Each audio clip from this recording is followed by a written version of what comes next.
Bonjour, donc je vous retrouve une fois de plus pour un commentaire sur le livre des Actes des Apôtres. Aujourd'hui le chapitre 7 du verset 1er au verset 16. Donc dans Acte 6, 8, donc le chapitre auparavant, il nous est dit d'Étienne que c'était un homme plein de grâce et de puissance et il faisait des grands miracles et des prodiges parmi le peuple.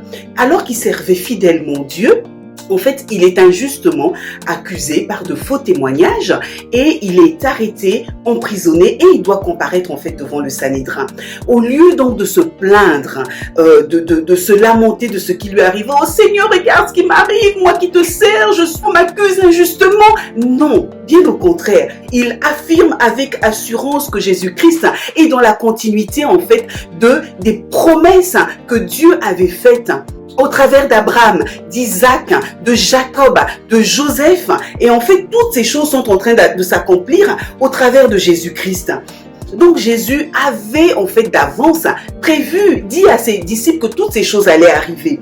Et donc cela me fait aussi penser à ce que le Seigneur Jésus leur avait dit en disant que quand on vous amènera, pour vous livrer, ne vous inquiétez pas d'avance de ce que vous aurez à dire, mais dites ce qui vous sera donné de dire à l'heure même par le Saint-Esprit. Et c'est vraiment ce qui se passe ici. Et cela me fait aussi penser à ce que Jésus avait dit à Pierre en lui disant « Simon, Simon, Satan t'a réclamé afin de te cribler comme le blé. Mais sache que j'ai prié pour toi afin que ta foi ne défaille pas. » J'ai été voir dans le dictionnaire et dans les vidéos en fait à quoi ressemblait le criblage autrefois du blé. Et donc là, on voit que lorsque le fermier en fait récoltait le blé était battu pour séparer le blé donc du gros de la paille, et ensuite ce battage permettait aussi de séparer le grain en fait des enveloppes de l'épi de blé.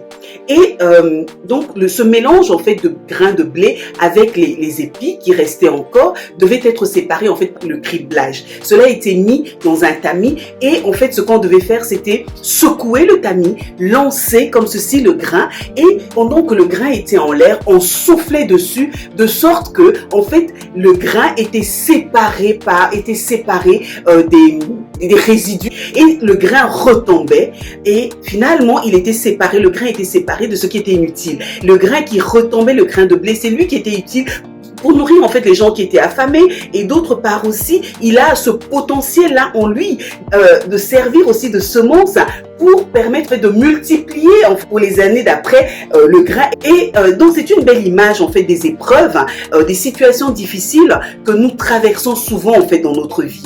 Remarquez que Jésus n'a pas prié pour supprimer les épreuves, n'a pas prié pour supprimer en fait ce criblage-là, mais il a dit qu'il a prié afin que la foi de Pierre reste ferme. Et il en est ainsi aussi pour nous aujourd'hui.